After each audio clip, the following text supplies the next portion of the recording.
How to animate text in After Effects. Let's get into it.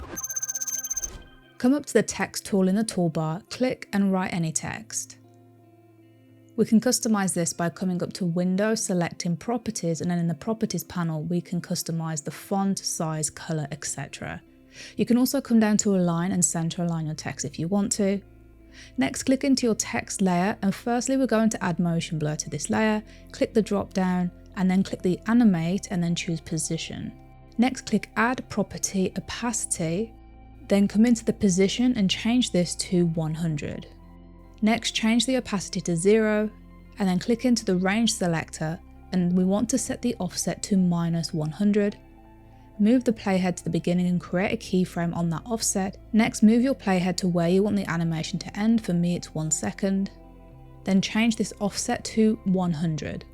Next, click into Advanced, come down to Shape and change the shape to Ramp Up. And then change Ease High to 25 and Ease Low to 100. With that all complete, we can play back our animation, and that's all there is to it.